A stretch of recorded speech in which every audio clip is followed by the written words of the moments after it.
America, my name is Osei-Frimpong, and we're running a little bit late today. I know it's a bit of a production to get this done every week, but we get it done. We get it done for the people because the people matter, and we're going to talk about football. We're going to talk about football because the University of Georgia, where I'm at right now, in Athens, Georgia, is ranked number 1. Well, it's complicated. We want to woohoo. We want to do that, but it's complicated for me, and I think by the end of the next hour, it's going to be a little bit complicated for you. So I have with me an expert. I'm going to let him introduce himself. His name is Quincy Brewington, but we don't have an intro yet. Next week, we're going to have a fantastic intro. It's going to be pictures and montages and everything. But first, I want to say that none of this is possible without the support of Broderick Flanagan. Now, Broderick Flanagan, thank you. Everyone clap it up for Broderick Flanagan. So Broderick Flanagan is a local artist in Athens, Georgia. He does your mural. I should have a nice picture of Broderick. Let's check the. I don't know if Broderick has a bad picture. All right. So Broderick is a local artist. If you need a mural done, if you need classes, look, if you have like a bar mitzvah or a quinceañera or someone's graduating any of the grades and you want to party and you can come and do lessons for the party. He's a wonderful artist and an art teacher. It would with reasonable rates. So if you just email, if you just look up Broderick Flanagan or Broderick Flanagan Portrait Studios in Athens, Georgia, he can help you out because this show right here is broadcast from his studio in Triangle Plaza on Vine Street in Athens, Georgia. And so if you're in the area, hit Broderick up. Now, before we get started with Quincy, let's give the audience a picture of Quincy. All right, so before we get started with Quincy, I have one question. Before we get any of this going, can you win a Division I football game without black people? No. Can you win a Division? I'll say this again. Think about it now. Can you win a Division I football game without black people? No. I said no unless this is maybe the 1950s before we integrated football, but the answer in short is no. No. All right, so now if you don't know this, the University of Georgia really integrated its football team in 1971. Its record in 1970 was 5-5 with its all-white team. All right, so it integrates its team in 1971. Its record in 1971, would you believe? 11-1. Right? So that's a bit of a change. And you can raise a lot more money off an 11-1 team than you can off a 5-5 team. Absolutely. I suspect. So that's one question I wanted to ask the expert. So you need black people in order to win. Absolutely, but it's not only because of the athletic prowess. I don't want to feed into that kind of predisposition that some people have. It's literally because of the benefits of diversity. Okay. It's really just the benefits of camaraderie and sharing of ideas. The ways of playing football, playing the game have changed because of the athletics of all that have been involved, not just African Americans, but we're talking about Latino and Asians as well. Okay. So as it stands, the starting lineup of the UGA number 1 team, defense is all black. Yes. Defense is all black. Yes. The offense, there's 2 white people, the quarterback and a tight end. Mm-hmm. Right. They have some white people on special teams. Somehow, they figured out a way to get white people on special teams. But so you got black people, all your defense, as in you're not stopping anything without us. And the offense of the starters, you got the quarterback and the tight end, and then you have some. And that's by design. And that's by design. One thing that if you look at the footballs generally is we still have this debate about the quarterback position, who can really play it, who's fit to play the quarterback position. I know UGA have opportunities as certain players that are now in the NFL playing the quarterback position that the last one was DJ Shockley. And since then, we still have this kind of void space where we believe, even at UGA, who can play the quarterback position, and if somebody comes from somewhere else, they have to go to another position. Oh. So even look at Deshaun Watson. I was a quarterback in high school, but now I'm a DB. Deshaun Watson is 30 minutes away from. He was from Gainesville, Georgia, and he went to Clemson instead of coming to UGA. And the question is why? He was a number one player, not just quarterback, player in the nation at the time. Right. Came and played at Clark Central. I remember watching him play Clark Central and this is the best athlete I've seen play football in my life. Just You played football? Person. No, I didn't play football myself, but even okay. athletically play football myself. It was the first time I'd seen a 5-star quarterback at that level. And you see that he's now with the Houston Texans. I feel bad he's gotten hurt, yesterday, but still. Okay. So now let's make no mistake. A lot of money is made off of football. So I'm just I'm going to run a number by you, and I think it's right. It's $18 million in retail. I'm not sure if it's retail. You don't know if it's retail. Tax revenue that's collected. Oh, that's the tax revenue. That's why I want to talk to the tax commissioner here. But it's about $3 million per home game. All right. And I don't know if that's just retail or just. Yeah, or just taxes collected. All right. So let's. Okay. So retail goes up when dogs win, right? Absolutely. Retail goes up. If you own a condo and you want to Airbnb it, when dogs win, absolutely, you can make a little bit of money there. Even the population of Athens as a city is different in respect to Georgia during game day versus on the Sunday afterwards. Someone talked about we're the third largest or second largest city in the state only on game day. That shows you how populated we get in Athens and the money that's being exchanged in these places. Right, and so I'm just going to try to list some places, some ways money changes that never actually touch backhands. So if you own property, parking. Parking is a huge deal in spaces like this. And if you own land, anywhere can be parking. Anywhere can be parking. Closer to the stadium is the more expensive. So I've seen $40, $50 for just parking a mile away from the stadium. All right, so that's just a bonus if you happen to own land. We don't own a lot of land. Absolutely. So especially around the stadium. So that's just being around Athens a while and having older money. And in Athens, older money is white money for reasons, for all of the obvious reasons. And so that's just a benefit from just having money. Also, there are entire developers who have developed condos by the stadium just for people to buy and usually leave empty. They only come in for football games. But even the city's design, we have what we call the 10 Loop in Athens, designed around this central stadium. If you look at it on the map, as soon as I moved here, I was like, whoa. So this entire place has been designed, not around the university necessarily, but around Sanford Stadium. It's literally a circle, it's within a circle. So it's understanding, they're feeding this, and you can't leave Athens without seeing Sanford. Yeah, that's true. It's almost like this is something that you have to be a part of. So football has now become a part of the space, and who's in and who's out is a part of that conversation as well. That's what you keep bringing up. Who's into the football money and who's out, and they end up being in poverty in Athens. Right. So, so let's just talk about what makes a linebacker, right? So how do you become a Division I linebacker? You need involved parents. Yes. You need, I suspect, a Pee Wee league. Yes. You need... Well, you at least need middle school or high school experience. I think high school is required to play in college and in the NFL. Right. All right. So you need an infrastructure, community infrastructure that Athens may or may not actually support. Right.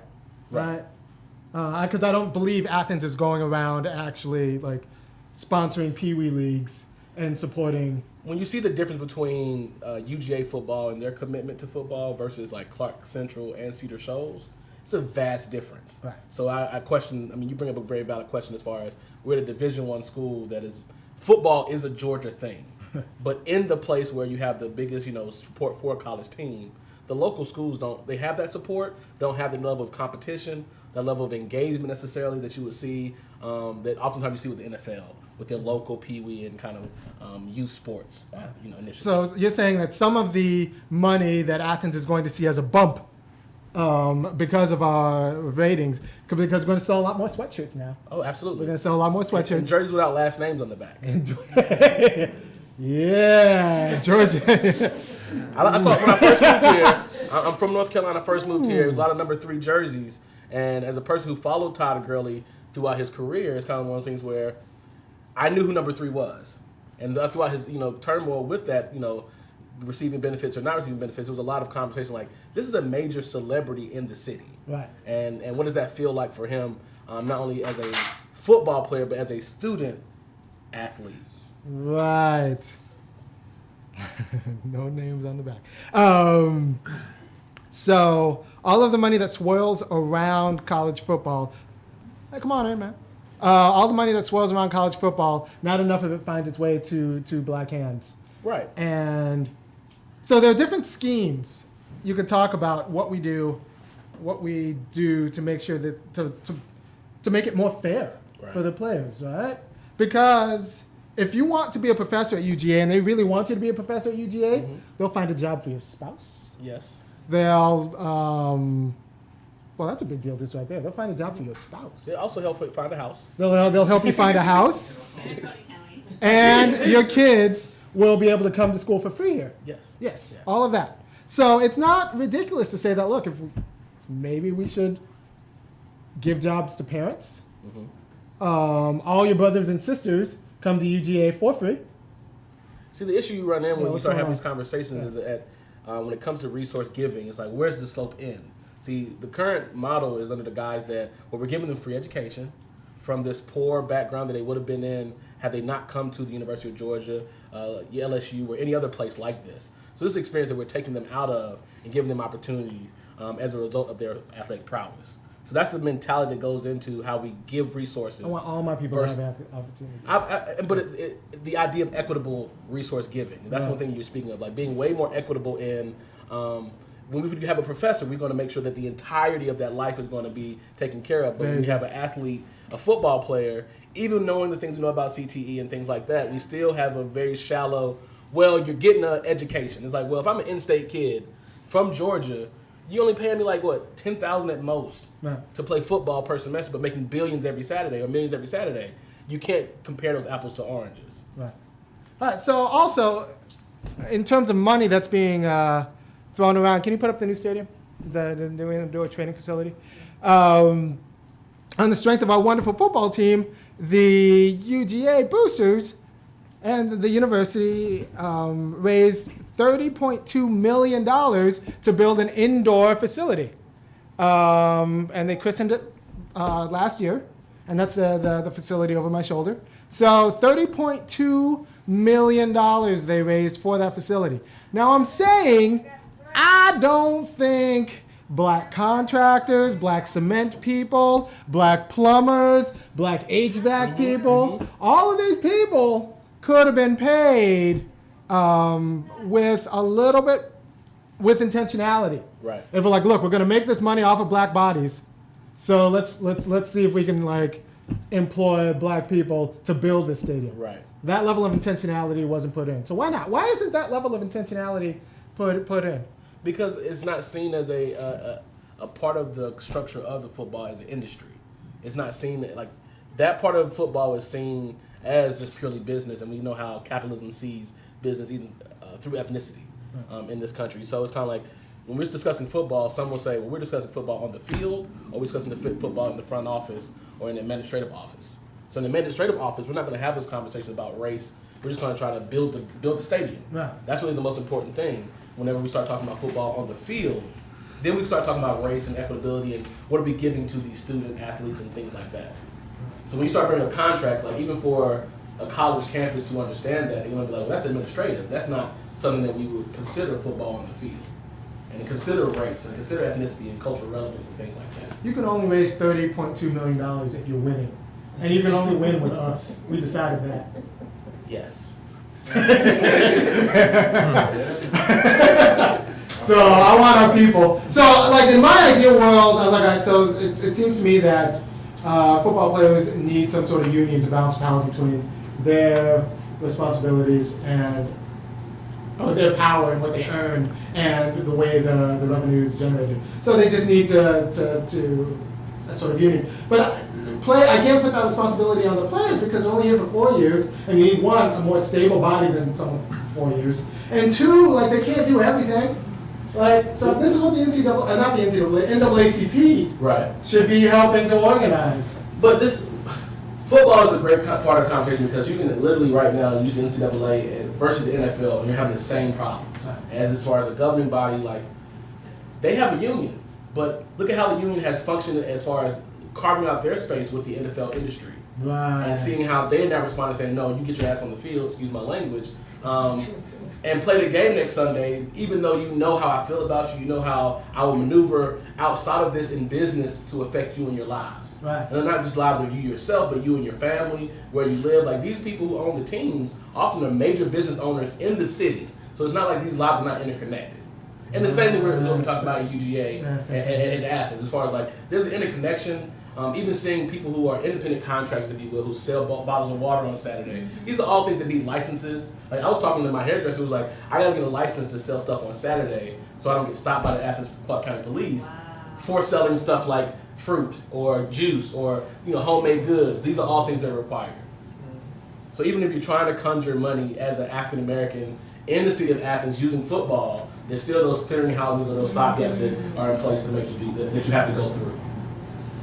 But none of the money flows down to our people. Really. Not enough of it. Not a significant amount. And that's really what it comes down to. It's really just the significance. So saying that none flows down will be absent. You know what I'm saying? But significant. To say it's not a significant population Over benefiting two from, players in the offense and defense. but it models how football doesn't even model how the school was built, because 1 in 5 of the athletes black men on campus are athletes at UGA. But there's also a very small population of about 2 to 3%. Right. So you see that it's a confluence of factors that are coming together against, again, administrative versus on the field, and how those resources have been divvied up. Sometimes that dividing the conversation is important. So we're gonna talk about where we go from here in terms of organizing and how and what kind of community support. How do we redistribute, like what are the political fixes to redistribute the money so that black communities make a fair share out of what we give to this game from the university? Like I want to see pipelines where families of football players are taken care of. Communities of football players are taken care of. At least the families of football players, the whole family. One of your players comes and plays the D1 football. Holistically, let's make sure we put some context to that, because what ends up happening, because of education, because of some of the other things that happen on the table, families being taken care of. That's what the whole Cameron Newton thing was all about. Like, the family got taken care of, but the issue is to what degree. Right. If they feel like they've been exploited for this money. So Cam Newton is a great example because I feel like he got millions in college. It's not my speculation. Don't sue me for that. But it's understanding that he had a huge smile because, like, I have now gotten the system feeling like they were exploited from me coming to school, because he also went to many schools, so these schools had to pay for his credits as well.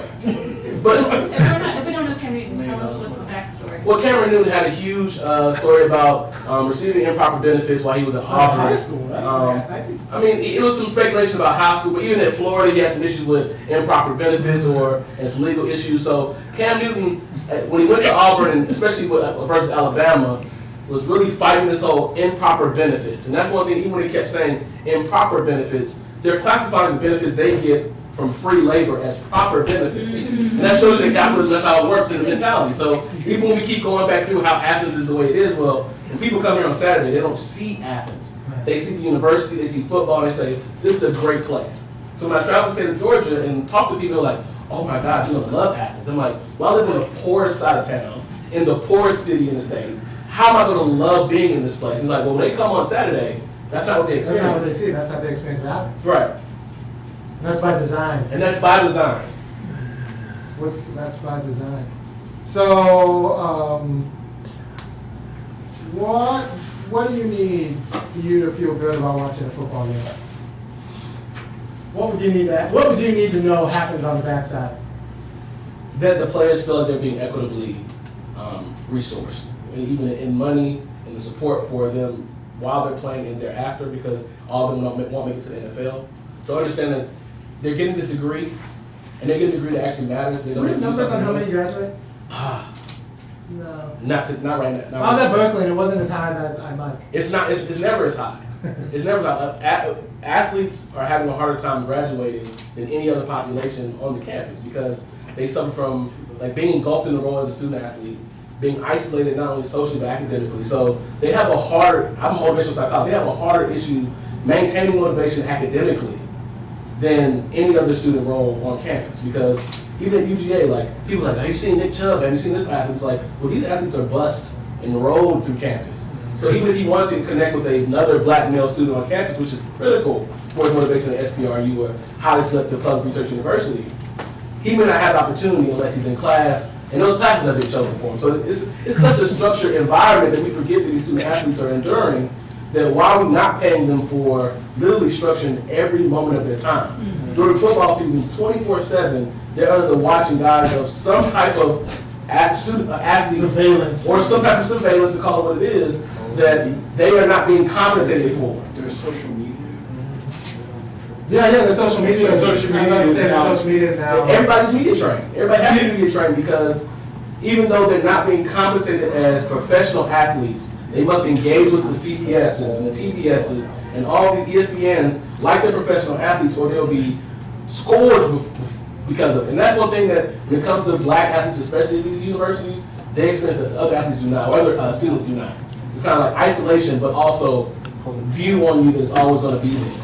Where like if Nick Chubb does walk through campus, it's like everybody knows it's Nick Chubb, and he's one of the few 600, 700 black men on campus, 2%. This is though Nick Chubb, and we all have to make sure we gather around this individual and what that does for individual. All right. So tell them who they are and what you study. I'm Quincy Brewington. I'm an educational psychologist. I study motivation. I focus mainly on hip hop culture, but I also have a book that I edited a book coming out talking about black male experiences at highly selective public research universities, not only as students, but also as student athletes. So it's a two-part kind of book.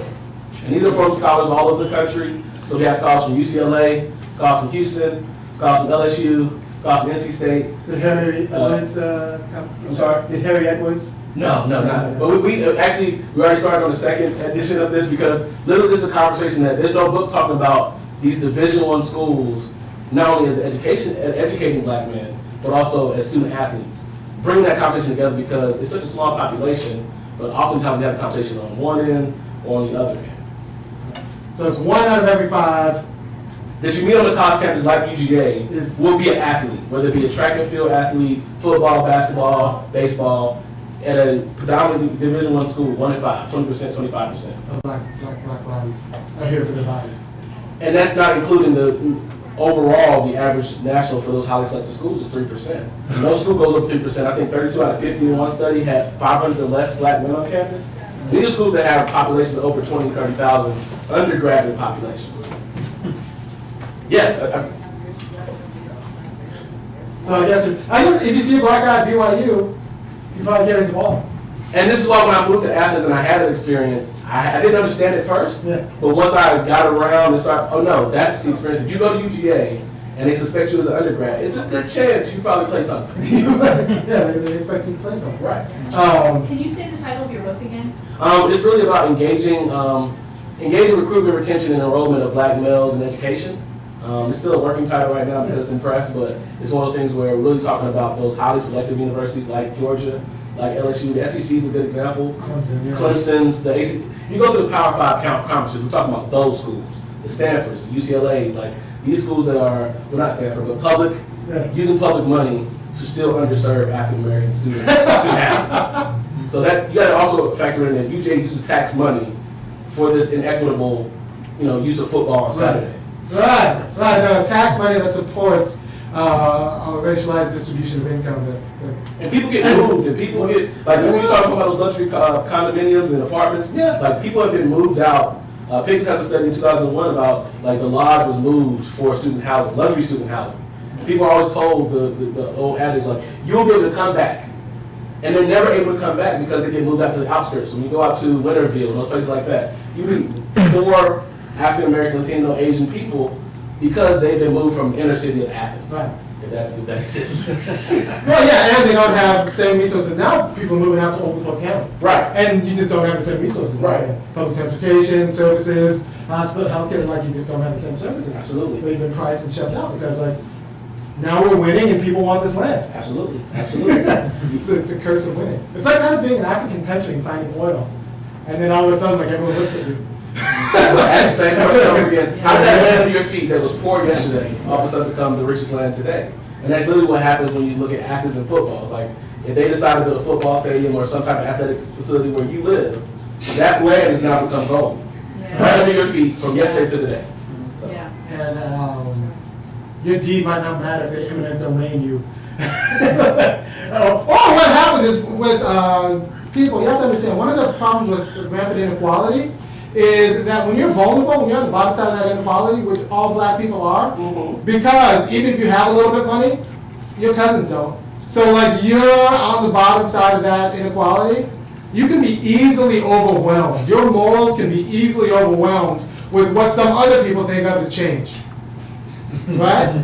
So like your morals are easily overwhelmed with someone else's hobby. And it goes back to the improper benefits conversation, because when you talk about improper benefits of any of these high star athletes at these colleges and universities, the question is like, well, how do you compensate them because they're bringing in such revenue at such a level that they will go outside of a college athlete? It's like, well, you built this image of them. Well, not just built this image of them, but you become the house of this image, but you have to now compensate that. So while we were here and seeing all these 3 jerseys, like he sees this every day and understands that I only get paid tuition, a meal plan for people to sell my jersey at mass. And understand, like, what does that do for individuals? Like, when people start talking about committing to the university and things like that, like, black alumni don't give back to universities for that very reason. Well, we don't have that kind of thing. Not only do we not have the resources, but when you even look at athletes, some of these athletes are not committed to the university, not just because of their time there, but because of they understand that their relationship with the university has been purely about profit off of them. So whenever I go to a school for 1 year as a basketball player, or 2 years or 3 years as a football player, I don't necessarily have a relationship where I want to say go dogs, because dogs have made plenty of money off of me. So I don't necessarily feel like I have to give back to the dogs specifically. You're Derrick Rose, and you don't really feel any special love for Memphis. Even though I went through all the scandal, Yeah. Memphis was still a conduit because they were going to use me like I was going to use them. And that's what you do a lot of these student athletes, like we assume sometimes the student athletes are dumb, they're just going to play ball. It's like, no. We have masters of this system as well. We have to make sure we are addressing the full spectrum of their beliefs. So some are literally knowing they're coming for a free education and gaming the system the best they can as well. Right. Because they know they're not being paid, they're not being able to get equitable resources back. They think they're in the game though, but they're not in the game. Like, that's like me trying to game New York, the casino in Las Vegas. You can't beat the house. You can't beat the house. Come out better than you walked in. You can't come out better, or you can get your knee. Like, The reason why I spoke to that is because one of my friends who played at Wake Forest, right. and he really explained to me, he said, Quincy, while it was difficult to play and put my body in harm's way, I would have gone to Wake Forest had I not played football. Right. And now I have a degree, no matter what type of degree. Right.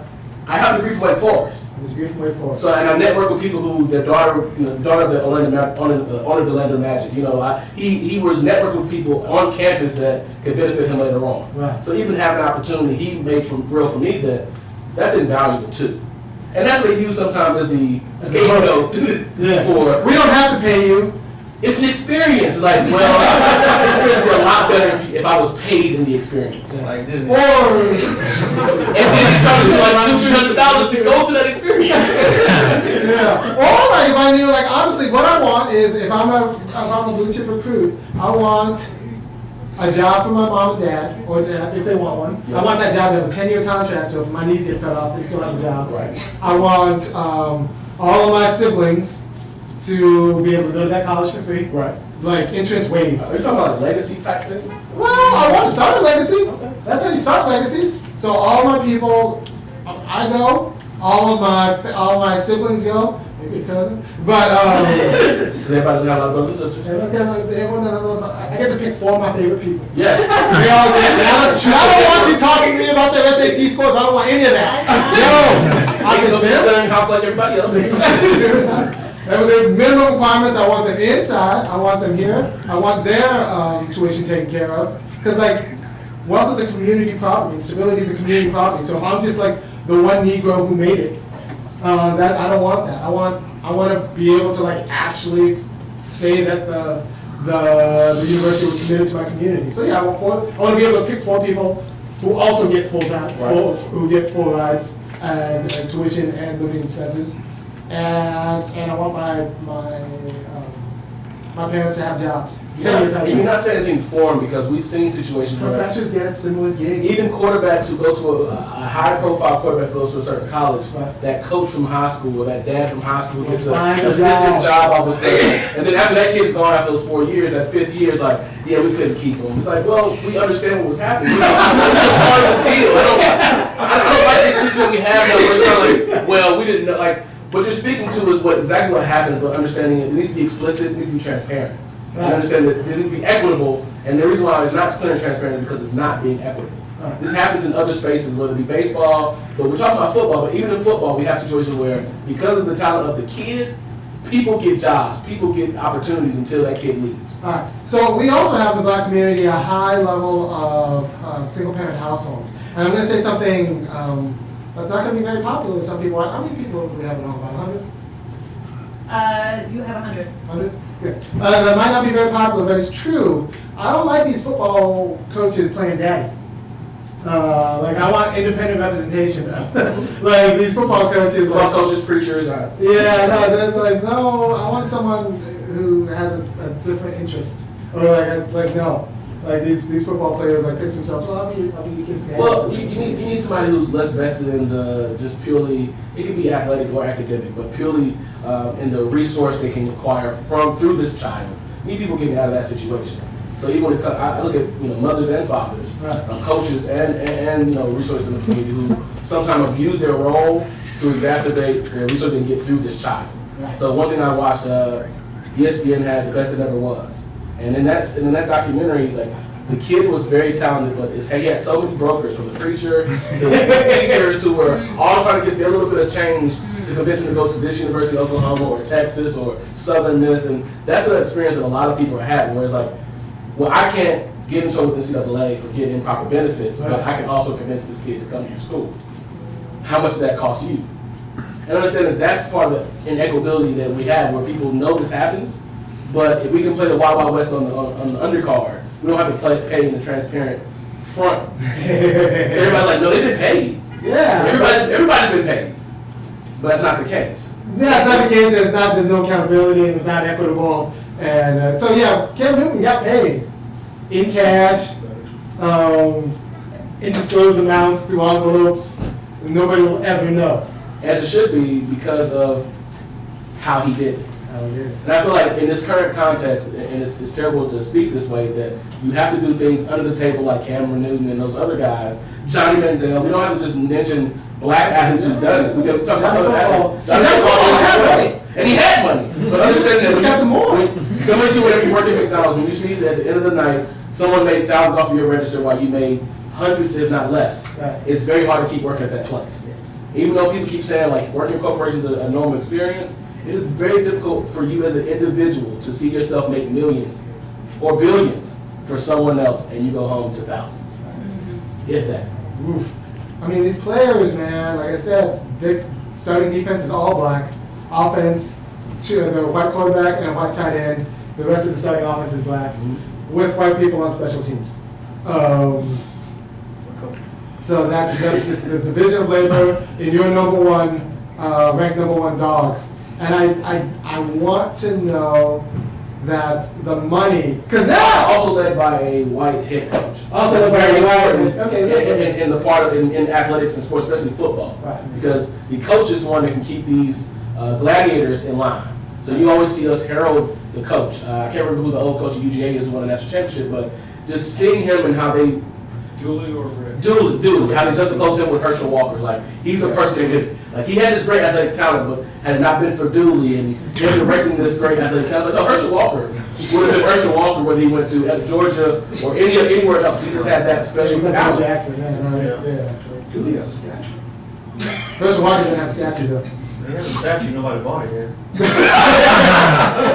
He said one time he had a statue, no one bought it yet. No one bought it yet. Stan Mullins has a bronze statue of Herschel Walker. Oh! Yeah, I guess his mama. His mama has a statue of Herschel Walker. Nobody's bought it yet. But YouTube, if you're in the market for a statue of Herschel Walker, man did a lot of push-ups for you.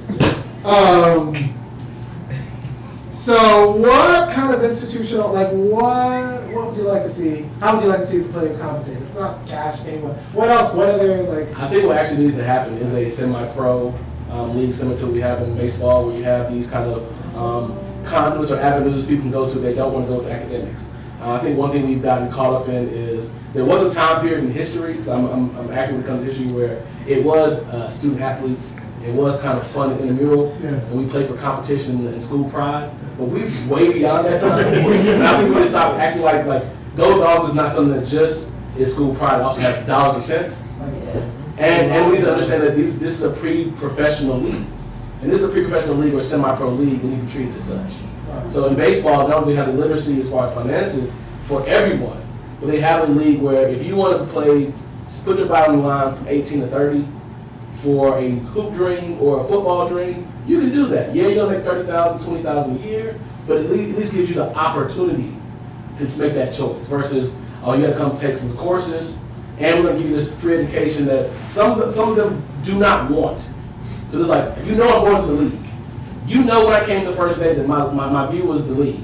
So you gave me African American Studies, Chapel Hill, as the major, because you knew you'd be able to give me these fly paper classes. Right. So it's like let's cut out the middleman and actually give a semi-pro league. Oh, were you suggesting Dean Smith wasn't out for his kids?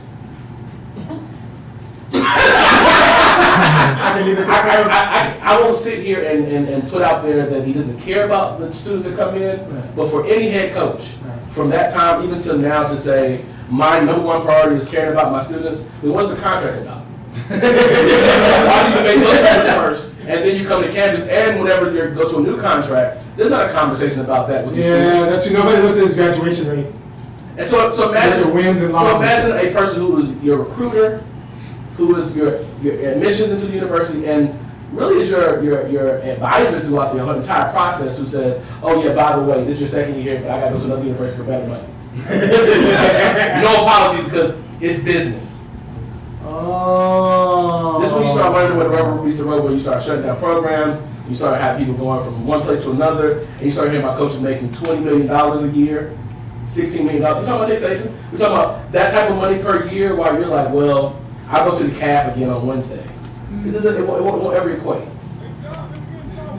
Okay, so you just need a semi-pro league like the minors. You need a minor league football, minor league football, not minor league baseball, and stop just pretending that college and football are the same thing. It's not. Because even their experience as a college student, one thing the booklet talks about is they're having starkly different experiences even though they're in the same population as an underpopulated area, underpopulated population. So it's we're already 2%, 3% of the school. But now you're taking me out of that population, isolating me, and alienating me because I'm a student athlete. I would be better served if I was still a normal black student on campus, because at least I have access to the black community at a UGA. You can ask black UGA undergrads how many classes or how many organizations, student organizations would be the better question, that you have with another student athlete. How involved are they on campus outside of that athletic endeavor there? No, they're not there for that. They're not there for that. They're not there for that. Huh. All right, so what do you lose? What do you lose with this minor league? What you lose is what they don't speak to the school pride and the idea. No, that's what the school loses. What do they? What do the student athletes lose? Because some people will say that I wouldn't have been able to go to Wake Forest, for example. Well, it's still a choice that can be made, because it's still one of those things where they may lose out on what we may perceive as academic enrichment. But what we have seen is that the academic enrichment hasn't been there. We have academic scandal after academic scandal after academic scandal. So the only way that we're not losing so much is if we actually allow them to take those difficult courses they came to the school for. So when a student athlete wants to be an engineer, we shouldn't, maybe sociology, you go to grad school for engineering. So how's that going to mesh together, because I need to go for these sciences early. So it's we have a systems too who's pushing them that way. So what are they losing out on? I can't even say academics. I think right now the main thing they're losing out on, if you want to keep to what you're saying, is the dollars and cents, the contracts. You can't we keep playing up these other resources, and Kenny talked about it just recently. I read an article talking about love education just won't do it when it comes to racism. You have to stop preaching that message. Like when it comes to like coming to school for athletics, like that's great, but Go Dog doesn't serve me when I go back to my neighborhood, go back to wherever I come from in the nation. And it doesn't serve the neighborhood. It doesn't serve the neighborhood. They can all have all number 3 jerseys, but Todd Gurley's neighborhood was not different because he came to UGA and played football. And I want it to be the case that Todd Gurley's neighborhood is different because he came. And it should not be any excuses about that. Okay. And the UGA is obviously going to fight to keep the prominence of NCAA football because they make a lot of money off. We're number 1. You can actually ask your donors to just put another 0. Just put another 0 on the check. You used to get $10,000 a year. You were the number 1 ranked football team. Put another 0 on there. Like, how do you get UGA to give that up? UJ won't give that up. I won't even convince myself that people will give that up, but understand that it's a place that individuals have to start forging this. We're still talking about a relatively new relationships because there was a time period where you had to go to a historically black college university before you went to the NFL or NBA because you couldn't play in Division I school. So we need to stop really this idea that we've always been in the bed together.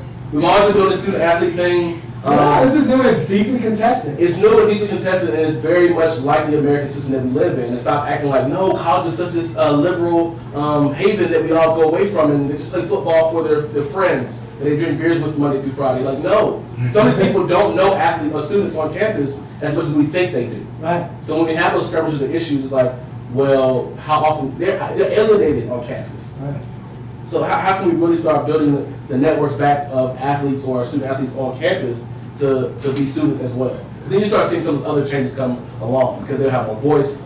Like these student athletes are stars, but they don't have voice. You don't want to hear. No one hear what Todd really had to say about his improper benefits. Right. I didn't hear one interview with him where it's like, well, let me tell you why I took improper benefits. I didn't eat yesterday.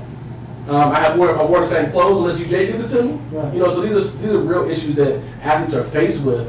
That unless you're having those conversations, it's not about what UGA loses. It's about what student athletes are losing every day. They are student athletes at UGA. I didn't actually take this seriously. I have a quick question on that. He couldn't even give Do I a. need some microphone?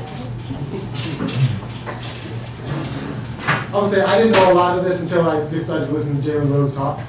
Oh yeah, Jalen Jacoby is a great conversation about. Jalen does a great job as a high-profile athlete, talk about his life and I remember the Fab Five. I remember that. That was hot. And understand that Jalen Rose was here and aware. Right. He's a great spokesperson for. I'm a high-profile historically athlete, Right. and I know how this goes. I know who got paid. Yeah. What's up, Mark? Actually, question about that. Todd was he allowed to even give an interview? No, he wasn't allowed to give an interview. Yeah, so he couldn't defend Grown himself. Negro. You're not allowed to speak. One thing I made a mistake earlier by calling them kids. Because one thing I even hate when I stopped watching ESPN because after a while hearing, well, he's 21 years old, but he's just a kid.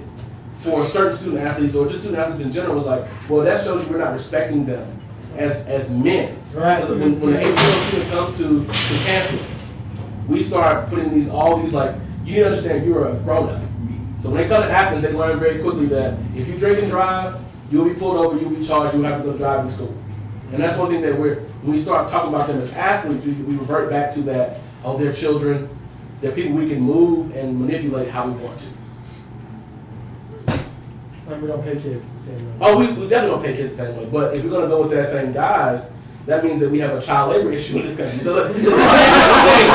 Like we have to get out of this understanding of this appreciation of, well, we gave this gladiator an education Yeah. for free. He's paying us back on Saturday. That's the idea that some people, the psychological idea that some people have, where it's like, no, what I'm watching is him pay back the school for his education, and that's not what's really happening. Okay. Maybe an audience? I have a question about, can you talk at all about the Northwestern college football team trying to organize a couple years ago? Do you know about that? And maybe you want to say anything about just sport players, political and social advocacy, taking a knee, not taking a knee, pressures around that. Thanks. Well, first thing about the guy from Northwestern, I believe it was a quarterback. His name not coming to me right now, but it was trying to organize a union around the same idea you had as far as like we need to be able to broker within NCAA our cut of what NCAA is making. And one thing that he found as far as difficulty is similar to what Colin Kaepernick and the NFL is finding, was how much buy-in do you have from your fellow athletes? Because there's so many people chirping in their ear about what you should and should not be doing. Also that timeline, like as a graduate student, I know that my connection with undergraduates seems further and further, even though I'm not that old. Yeah. Like when I teach my undergrads now, I talk to them now. I was talking about socks the other day, and I was like, you remember socks? And it's a huge gap to them.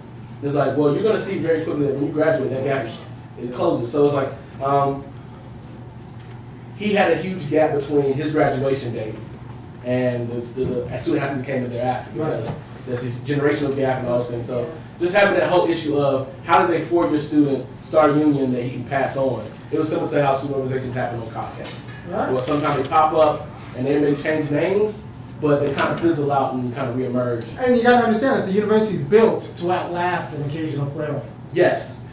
One thing that we talked about in my chapter of the book was how presidents are now, most of these university presidents are now here to put out fires, Yes. rather than progress the university forward. Right. So they're really trying to progress the university forward. We don't have any of these selectively, plugged universities trying to be novel or nuanced and lead the charge against improper benefits and paying students and other. Like they're not really trying to fight that. What they're really trying to do is put out fires whenever a star player gets an infraction or a star player gets way too much money. So even in Auburn, for example, with Cameron Newton, it was the president's job to say, no, we haven't done X, Y, and Z versus how can we move this conversation forward? Another. Colin Kaepernick. We gotta talk Oh, about yeah, we gotta talk about. So what does that mean? What's the difference between Colin Kaepernick's disposition and, say, a Cameron Newton? I don't want to put them in the same conversation oftentimes because as a black man, that's really what happens. We get pitted as two different opposing viewpoints, Malcolm X versus Martin Luther King. It's like, no. How about this? Kaepernick versus that Lawson is a crook. We can take Arnold Tom Brady. Well, one thing about Colin Kaepernick that I want to make sure we harp on is that he had a message. Yes. It was really an individualized message. It was prime and fit for the millennials. Because like Colin Kaepernick didn't ask for anybody else to be a part of it. It was really like, I still agree with it. It was similar to my movie, I Do Our Roof, back in the 90s. It was like, it had nothing to do with anybody else. I'm a Muslim. I don't want to stand for the anthem. Y'all do y'all thing. And one thing that I see in this current culture that really bothers me that is connected to this conversation, which how do you feel like you can manipulate my body, my mouth, my experience? Yes. So one thing people are not talking about with the Colin Kaepernick thing is like, you want me to do something for your experience, but you're not going to honor my experience as an individual, as a human being. So people are like, why can't you just stand? It's like, why can't I just sit? Why can't I just leave? Like I'm making these statements as a human being that you're making as a human being, and I can't stop you from standing. Right. Even though I want to educate you why you shouldn't stand. Right. You not hearing me is okay to me, but you wanting me to stand is so important that you don't care about me, but you want to enslave me. That's another part of this conversation that keeps coming up. The enslavement of actual human bodies to do what I want you to do. Especially because I've given you money, I've given you resources. Like this conversation, like UJ hasn't been a part of that conversation because we're in the Deep South, we're #1 in the nation, and it's something that we're not going to address. It's like these are the same players who go to the next level and have to address it. And it's going to only trickle down. This is really the things that trickle down to other areas. Like when you have high school students taking the knee, but none of your college students are, this is a queer time in history as a historian where you're like, no, it's young adults who are usually going to flip stuff. Right. I say stuff very, very loosely. Like it's usually young adults in high school and college. We have people in high school doing it, but at these elite universities, these elite hubs of like thought, Right. you have people who are like, go Dogs. So it's a weird time we're in, as well as a time that I think we're going to come out better than we are. Yeah, okay, so there's hope for the future. Yes. For me, it's complicated. So, this isn't merely a free speech issue. No. No. It's you. How much of my body do you control? Yes. How much of my body do you control? And that goes in the classroom because we have the stories come out where teachers are having issues with students who don't understand or say the Pledge of Allegiance and stuff like that. It's starting to become a much more layered issue. But going back to Colin Kaepernick, I think it was important. Like even if it goes down to just how people can control your body with allegiance or, anthem, I think it's important what Colin Kaepernick has shown to U.S. history. Going back to that Supreme Court issue of, like, do I have to pledge allegiance to live in this country? Like, the other countries in the world are not asking for that. Some countries do. The other countries in the world Western civilized countries don't ask for that type of allegiance. So, and it was also, bringing light to the issue of police violence on black bodies, which is Absolutely. another issue. Absolutely. How much of my body do you get to control? You see why I went to the central issue of bodies and control, and it's like, even in the conversation of unarmed black people getting shot, it's kind of like, well, that's okay. It was like, well, you think it's okay for black bodies to be shot, but if you've seen the stories on the news when others are shot or others are harmed, it's a whole tizzy. Right. So it's the expectation of black bodies being disposable, while the expectation of a population being in danger. Right. It was like, if you watch the news, the population that would be in danger would be the ones being shot by the police unarmed. Right. So I actually, in terms of professional athletes, I have a lot of respect for just the demeanor of Richard Sherman, Marshawn Lynch. Marshawn. Marshawn, he's a free Negro. Watch how they respond to what I would call grown ass men. Right. Where Steve Smith, Marshawn Lynch, where it's like, I'm not going to be debate in this interaction. Right. I get to pick and choose if I answer questions, if I engage, because similar to how we work, it's not my job to do all this extra stuff that you guys made a part of the NFL. Right. Like in the 80s, it was kind of like, I come on Sunday, I smoke cigarettes in the locker room. That's not a part of what people see. Right. We've now made this now an entire part of their lives that we get access to. Right. And Marshawn doesn't give you that access. Yeah. Because he knows you don't genuinely want it. You don't. That's true. Marshawn You want me to says, perform. You want me to perform, and you want me to 24 hours show a you day. that I'm media trained. Right. Versus from Oakland. Right. And live in Oakland. And visit Oakland. And see that me going to Cal did not benefit Oakland. Yes. Me going to Cal benefited Marshawn. Yeah. It was Marshawn that had to take that money and that experience to benefit Oakland again. Right. Last question. So now Kaepernick's on, and he's been doing this for the last 2 years at least. The know your rights. Right. Know your rights. Know your rights. I have knowing your rights isn't enough. Absolutely. No. Know a lawyer. That's why I say you need. What's going on? Yeah. So the idea that we tell a lot of black people that, like, if they were just better educated in the levers of power, they were just better educated. Actually, no, we tell black people if they just spent their money differently, if they just didn't buy those Jordans, we would somehow have land. as if like These are things that once you come to student athlete, they'll give you. sad Jordan. We got extras. I come to North Carolina, you'll see Chapel Hill. Oh, I'm gonna give Jordans to those students, We're like just gonna give Jordans to the students. pre-release. Yeah, so there's a difference between saving your money and not buying Jordans and like actually having, $40,000 for a down payment on a house. Right. And like no amount of like missing hair weaves and Jordans will produce a down payment on a house. No. Yet we still tell people if they just spend their money right, we would do better. Oh, so what I want to tell you, what do you think when you think 60% of NFL players go bankrupt, 80% of NBA players go bankrupt? What's going down? Well, it feeds off of the student athlete system, where we kept you poor for 4 years while you made billions. Yes. Then we finally opened the floodgates and gave you millions. Right. But along that line, we didn't educate you while you were here. We didn't let you become a business management major because that was too intense. No, we need you. Right. And we didn't offer, like the MLB would offer, financial literacy classes or financial literacy before you sign your first contract.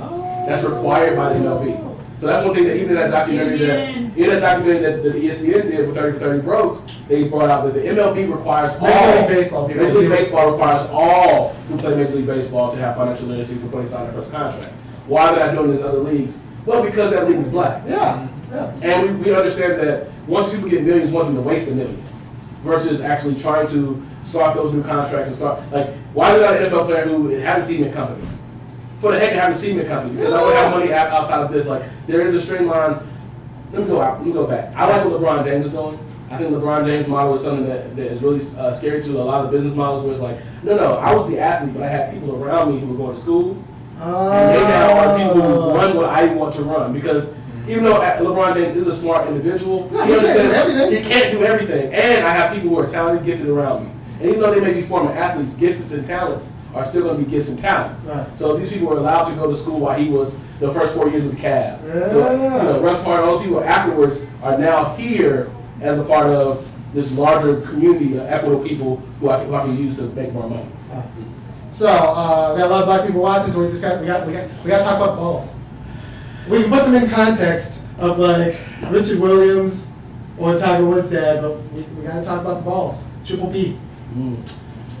Are they role models? I was scared when you said the balls. I was like, what were you No. going? I I was saying like Lonzo balls. Lonzo.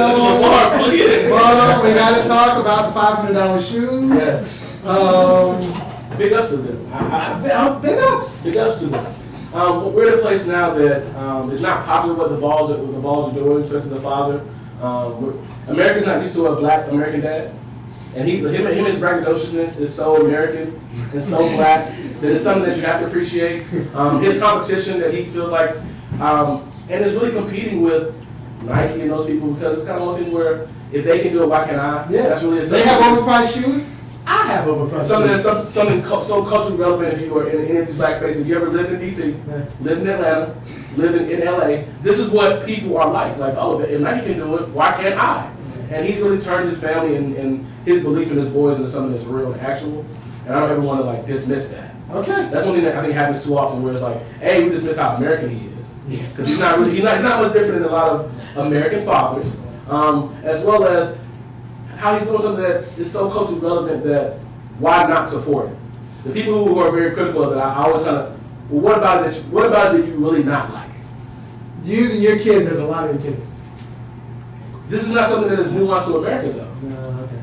That's one thing that I'm kind of bringing up. Like even when you go to poor whites in baseball, they've used their son or even sometimes their daughter as a lottery ticket to get out of their hellhole. And it's something that we sell to poor people as you can have more babies and have them sing, run fast, or write good, and we'll come down and pay or paint well. We'll come down and pay them, and they won't know how to use it. So it's really, we're still using, capitalism is really feeding off of this elite people coming to the poor spaces as an adventure. That's what Mary Brock would say. It's like, oh, this adventure, and I get to see great athletes, I get to see great painters, great writers, and then I go back to my elite space and appreciate it. Yeah. The study abroad program to ghetto. Literally. So you leave Atlanta, Yeah. you drive an hour and a half, you go down 17 or 316. You 17 or 316. You come to Athens, and you get to see gladiators on Saturday, and it seems like these people are from Athens. Even though they're not, and then you get to leave and go back to your Atlanta area mansion and enjoy the dogs run on Saturday. Yeah. Very good. Do we have any YouTube questions that want? Yeah. Someone on YouTube wants you to comment on Rivera and please ask about Ron Rivera T-shirt, Control Your Apes. Ooh. I don't know this. Okay, so You're gonna have to give me a picture. so Ron Rivera, during the Cameron Newton scandal, Cameron Newton's become up a lot lately, but during the scandal he had recently, A nice smile, that man. very nice smile, from Atlanta. So he had a scandal where he was speaking to a woman reporter who reports on football. Oh, He wasn't used to the whole, women talking about running routes. I have a different opinion about that, but the next interview or press conference that Ron Rivera does, he has on a shirt that says "Control Your Ape." But ape is APE. It stands for something. Some type of. But one thing that I know and understand, even doing this show, is that people pay attention to what you wear. There's somebody's job in that organization to. No, not that T-shirt. So it almost seemed like It's a job. Yes, it's their job. Like, they're a publicist. They're a media person who's like, no, fix your hair. No, you have grass on your ear for football practice. This is what they do. It wasn't by accident he wore that shirt. I'm imagining someone in the locker room trying to get Cameron's line right. And understand that those, what I call those are dog whistle racism. Yeah. Those dog whistles are things that we allow because they feel good. It's like, ooh, anyone who saw that would have felt more at ease from, we have somebody in control of Cam Newton. So it's like, you're trying to tell me that this middle-aged or older Latino man is controlling the 6'5", under 30. Yeah. But that's the image that we want to have when you start thinking of them as gladiators, as brutish, as somebody who doesn't know how to speak to women in this case. So him wearing that was, to me, intentional. It should not be excused. And it's something that in my conversation with people who I know from Charlotte, it was like, why are we allowing this to happen so openly and acting like that it is not happening? But we keep going through these certain systems like this where student athletes can not be paid, and we're like, well, we don't know why. We're still in this whole situation where we're absent-minded when we want to be. Absent-minded when we want to. It said control your age, and I almost dropped on my phone screen. Because, I mean, what else do you have to say? And even though it's some type of abbreviation of talking about intensity in football, you do not wear that shirt when addressing the issues of a black player. And you don't do it by mistake. And you don't do it by mistake. Yeah. Someone put that shirt in your hand, say this would be a good move for you. So the NFL, what they're really doing is, Joe Morgan says, like, chickens come home to roost. Right. It's like, this is how you guys operate. This is what you guys talk about in your league meetings every August before the season starts. Right. Because this is how you did with behind closed doors, my grandmother said everything done behind closed doors will come to the light. Right. And this was coming to light. How you guys feel about your players, how you guys have always operated, how you guys have always seen this as a slave plantation. And so when you have someone who bucks that, you see the responses. You see the control your ape shirt. You see the you stand or else. You see the my pizza sales are down. I think he has a connection with Absolutely. I mean, he's Cowboys. he's the official pizza of football, but also Jerry Jones owns like over 100 restaurants in the Texas area. The Texas area. So that's collusion. They get to collude. that's the word that really needs to come out of this conversation. The collusion that we have amongst college athletes, college athletics, amongst NFL athletics, amongst athletics as a institution, industry in America, where you have talking about those mics and teams like that who are literally feeding kids through the middle school and high school system, all to college, to the NFL. You have some students who they literally played in the same offense, same defense throughout all these times. So we knew where the path was going. We built a pipeline of undereducated black men to serve an NFL team. Can't get a pipeline to get them to If you ever get some time, if you ever get some a cement company and a plumbing company to build a stadium. If you get the opportunity, go look at the team to see where they're from, the players are from, their hometowns. Right. And you start seeing there's a regional geographic where a lot of players who are from the Georgia, Alabama, Mississippi area somehow end up on the Falcons team. Or in the Dallas, Texas, and it's or Dallas Cowboys and Houston, Texas. These places, it's still geographically very biased. It's eerily similar to the systems that we've had in the 18th and 19th century. So I actually have a question, thinking about the Aaron Hernandez situation with the study of his brain, talking about I think, in 30-something games, he had the equivalent amount of brain damage of a 70-year-old man. Right. And, while colleges are talking about all they're giving, they're not really putting anything in place for things like that. Because, those guys are taking hits. And, how that needs to be addressed, As a psychologist, this is the most imperative conversation that we probably will have, even though we'll talk about money, which is those cognitive issues that come out of the work that black people do, like playing football, and not just playing football in college. I feel like what Aaron Hernandez, what we're trying to point out is that this had to happen as much in the NFL before the NFL. We played in Florida, we played in high school. You can't, I used to be a boxer, I used to train to be a boxer. My grandpa was a boxing trainer, and you can't simulate hits. So when I was getting hit as a training for boxing at that age, it's like these are still hits that are accruing. So Floyd Mayweather has an accruement of hits as a boxer. The same thing happened in football. So all those guys who've been playing since elementary school or middle school, they're getting these throughout development. They're acquiring these CTE-like brain injuries that it makes sense that he'll be like a 7-year-old boy, because if he had an injury, a concussion or a dinger, It's been acquiring. It's been acquiring, and sometimes people are not given space and time to recover. Let's be honest, the brain is not supposed to be taking this impact. So we're doing this for the entertainment of others anyway. So, whether it's football or boxing, these hits accruing over time. It's not teaching me lessons like we thought they were. It's purely for the entertainment of others. Like I tell people, I was like, would you watch 7-on-7 football? And I get 50-50 where people are like, well, I like watching football. 7-on-7 is just like football. It's like flag, it's no offensive lineman really. Right. So it's not really the grunge of the football. It's like, some people watch and other people are like, no, I want to see the hits. See someone go over the I middle. want to see somebody, I want when every Andre Reed going over. when the scruff clears, I want one person laying on the ground who's like, what's wrong with him? Like, he's torn his ACL. And this is a part of the game that after a while, with all the social media and the information that we have, people really start to have a hard time hearing. I actually have a hard time watching football now. I have a hard time watching, and I loved it growing up. Just because I loved it growing up. I remember watching Roy Williams, who was a Dallas Cowboy, like hit Darryl Jackson, and I remember hearing like he went to the shower, he had a seizure in the shower. It's all stuff that I'm kind of like, why am I watching a game on Sunday where when he hits a guy, I yell woo, but I hear later on he had a seizure in the shower, and Darryl Jackson never was like, he never was the same. I don't think he can play football again because it was a scary experience. So this is something that we're starting to really have a conversation about the cognition and psychology of others and how much we should care about that, the spirit of others, and just human beings and their bodies. That was a lecture that was given at UGA, at the UGA Chapel by Craig Stephen Wilder, I think is his name. He's a professor at MIT, a black professor. And the topic of his research is like the how owning enslaved Africans was commonplace in colonial America, and how they used that labor to build a lot of universities and the profit off of and in a lot of cases it helped save some universities from selling the assets of owning those people.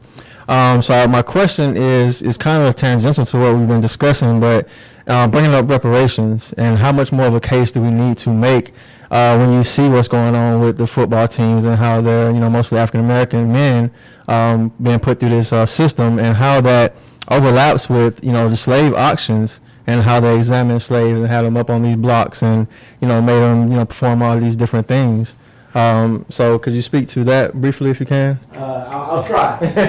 I'm pretty sure Dr. Wilder did a much better job. But what you're speaking to a little bit is kind of the student athlete system that we have now, still being somewhat like that seasoning process because you're not getting paid.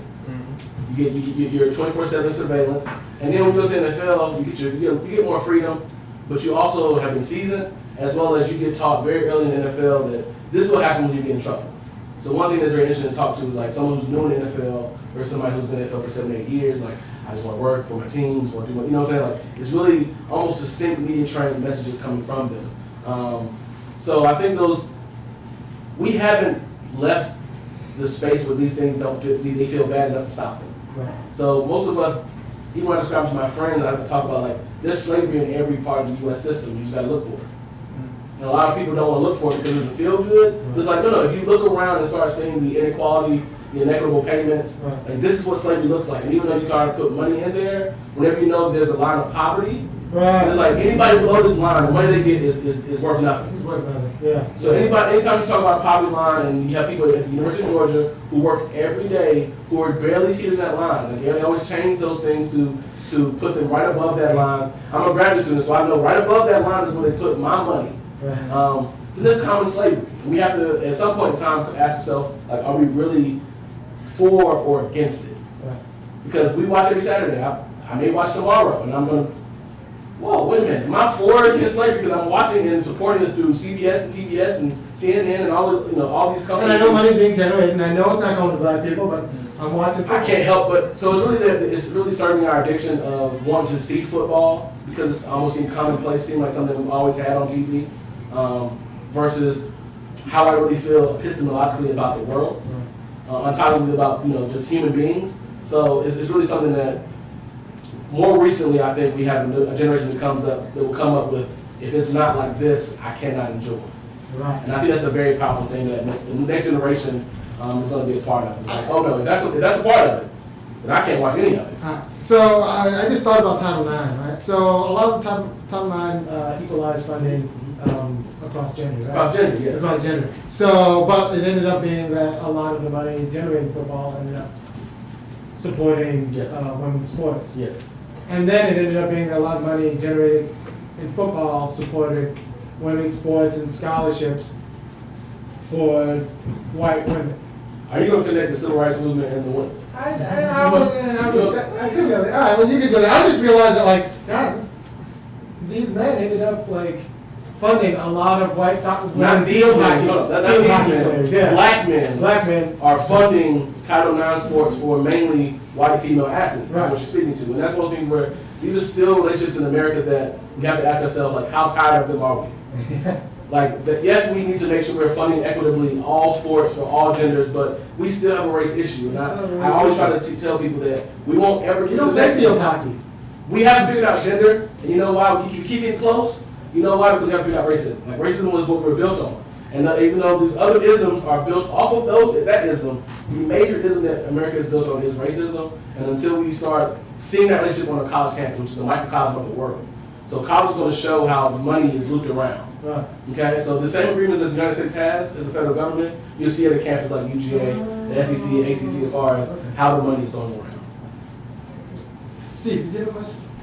I was thinking about the University of Missouri. Yes. And what happened there, where the student athletes didn't just sit down and say, "Oh, we're just kids and we can't do anything," but actually stood up and basically got rid of the president. Basically, yes, they did. I mean, and it happened like boom, boom, boom. Within a week, this guy was gone. Right. Why? Because the University of Missouri football player said, "You know what? We're not going to play on Saturday for this guy." With this guy as the president of our institution. They put in the policy though, right? It was they put in the policy. Missouri, the state put in the policy where the student athletes couldn't do that. It's still fascinating going back to how you feel like you control the student athlete human body. Well, but what you're speaking to is like University of Missouri during the protests and everything, had student athletes join the protest, and after student athletes joined the protest and put Saturday in trouble, because Missouri's an SEC. If you know anything about SEC schools, like, this is what we do on Saturday. Like, I tell people who are not from here, who've never been to Athens, like, listen, on Saturday, this is what is being done, and it's going to spill over to Sunday, so when you see people at breakfast, they all were doing what we were doing. Okay? So Missouri got into a situation where, because he didn't respond and put out the fire quick enough, with the student athletes especially, he was questioning the money that was going to come in on Sunday, on Saturday for that city. The president has to go. And understand that this is why a lot of presidents still... You have to go. Because you have to put out that fire. Right. And if to put out a fire means firing you, we forget sometimes that this is a system. So that university president is not where the buck stops. It's the board behind him. Yeah. A board, a governing board of the university, as well as a board of electors of the state, who are watching this university president. So it was powerful what was done, but the response to it, like the policy thereafter, was even more powerful. It shows you this constellation between people in power over athletics, as well as people who have response to it as far as protesters. So I would love to see more student athletes show that power when they can. But how would we deal with the response? So if this happens in Missouri again, and the student athletes are not allowed to do this, how would we respond as people who need to protect those student athletes? Right, I think as a community, you can't expect them to just be out there on their own, and they weren't. They had the community behind them too when that was going on. It wasn't just the players; there was the community. But you were talking earlier about the $30 million project that went on for the football stadium with no probably black contractors involved. That's the perfect kind of single issue thing where the community, when the football players can stand up, I think, and say, wait a minute. And it doesn't have to be a strike situation, but it does have to be, wait a minute, $30 million here. Look at who is making this for you. And, we think the black community here needs a part of that money. It is something psychologically powerful when you have people who are thought of as gladiators in the society, who are not educated, who that when they take a stand, they will oftentimes be isolated, alienated. So it's kind of like your most powerful people in your community physically feel most alienated and not as powerful when it comes to social issues and community issues. So it's like they don't feel, UJ football players don't feel protected in Athens Park County. Because they're not. Because they're not protected. They're not even protected on the field. I was talking to one of my kids today, one of my students today, and he was like, "Yeah, I got hurt myself, so I got cut." Or even every year I've been here, especially when football is not in session, there will be an arrest of a UJ football team. So and one thing I have all season. It's all season, or in the summertime, it's like, where are the protections? Like, there was 24/7 when football was on the horizon and during the season. But where are the protections and intermediaries for you and your relationship with the Athens Park County Police Department? No matter what happens, because this is a college town. And one thing about college towns is that this is a very unique place. We have very young, a heavy density of young people. So our police operate very, very differently than other police. And that's one thing that I learned and respect. But also, when it comes to UJ football players, they're going to get arrested. They're going to be in the newspaper. They're going to be chastised for that. Didn't we just have an assistant coach a few years back? Settle deals. Oh, yeah.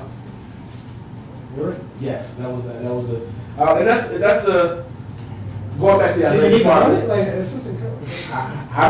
I knew there was a situation where someone had to be fired because they had access appeals. They were selling them to, it wasn't on the football team. I think it was another part of the athletic department, but still. But that's not an uncommon thing as far as what's going on in other universities because these universities are dynamic.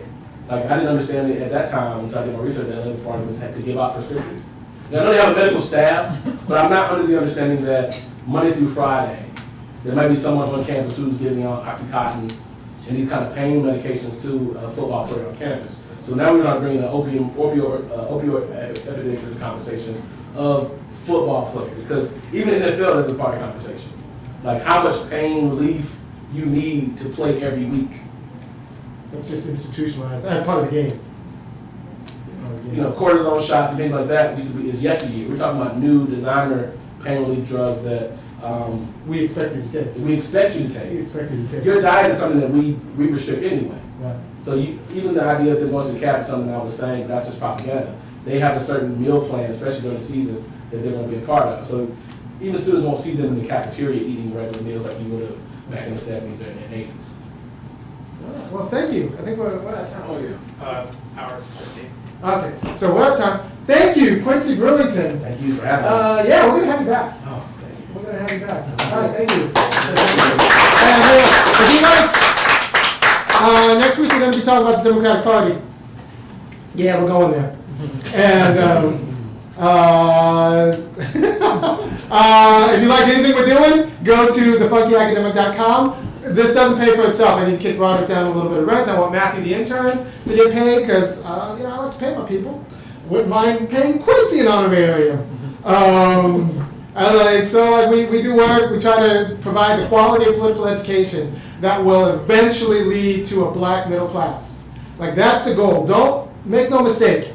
That's always been the goal of this show. We need the quality of politics that will create a black middle class. And if we can do it in Athens, it means we can do it in Columbia, we can do it in Gainesville, we may be able to do it in St. Louis and all over the United States, Oakland. We need a black middle class because we don't want to, I'm tired of going to places and hearing, well, there used to be middle class black people there. And if we don't watch out, Athens might be one of those places where there used to be black people. Right now we're close to a third of the population, but it's not a foregone conclusion, especially if we keep winning football games and Athens starts being more and more desirable. The playoffs will be something. The playoffs will be So something. make it to the playoffs, we'll start to see that shift you're speaking of. Well, black people like That's another level of money. Because the BCS was a different money pot. As far as the bowl games and how you get paid through that. We're now going to the kind of the Super Bowl. We're not getting into NCAA basketball type money. Basketball gets a different type of money than football. See, NCAA is different than all the others. See, basketball is the golden goose in NCAA. Because they're playing in NFL stadiums and their national championships already as basketball. It's about $14.2 billion to watch this. Versus, it's like 10 billion for football. ESPN got that one, so it's yeah. All right, so we're definitely going to have Quincy on. If you like what we're doing, go over to thefunkyacademic.com. Sign up for a monthly membership, $5, $10, $50. That'd be great. Eventually, we want to have a bigger studio so I can feel more comfortable bringing in a bigger audience. And tell your friends. First of all, if you're at an HBCU, share this video around. We need this conversation to happen. Go to the comments section. I'm in the comments, so please comment and give me suggestions for future episodes. And also, if you're part of an athletic club, you need to screen this video and have a discussion. And then probably have a book group when Quincy's book comes out and discuss that. So thank you for your time, and we'll see you next week where we discuss what the Democratic Party can do for black people since besides take our votes. Peace.